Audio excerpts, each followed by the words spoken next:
Good afternoon, everyone.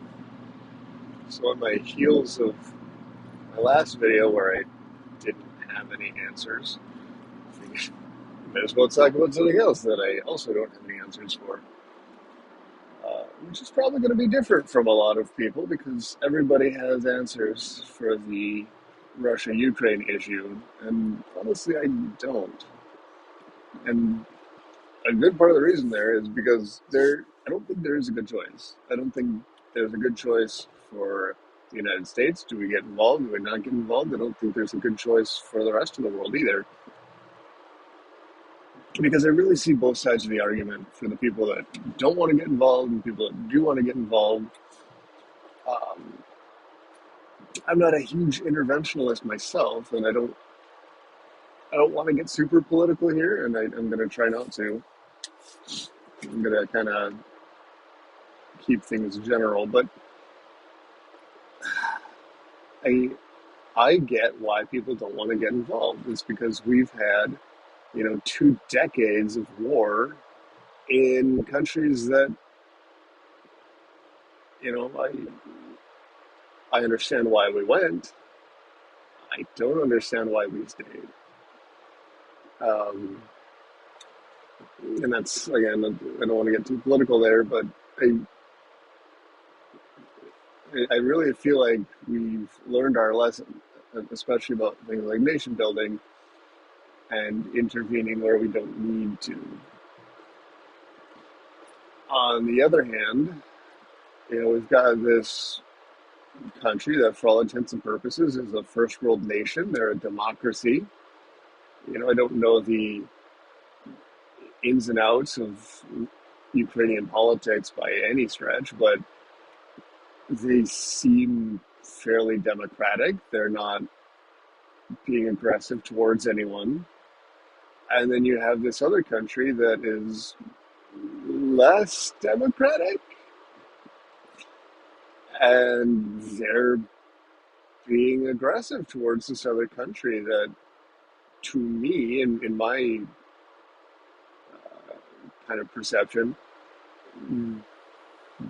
they really just kind of want the old Soviet Union back, and if they need to do so by force, they're kind of doing it, and that's an issue. Is I don't know if I want to call Russia a first world country, but I mean it basically is. It's a fairly developed, industrialized country going after another developed, industrialized country, and I think that is concerning to a lot of people in the West, and it should be.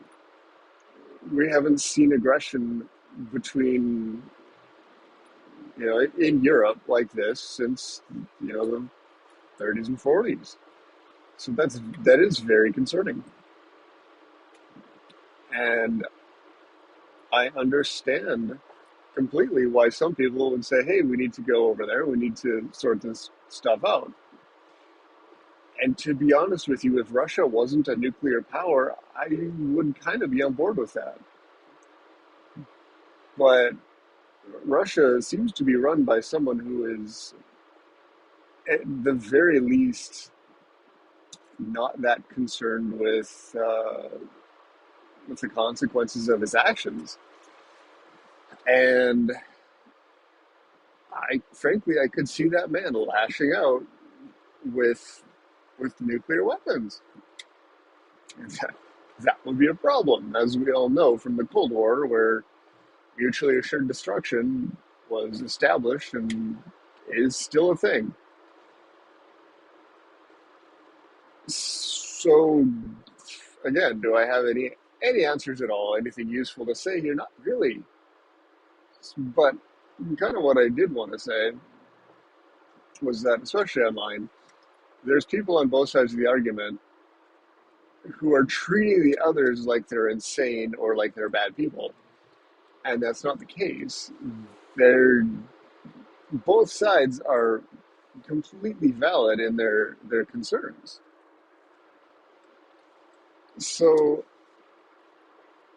I assume that most people watching this are reasonable people. But just in case you're not a reasonable person, be nice to other people.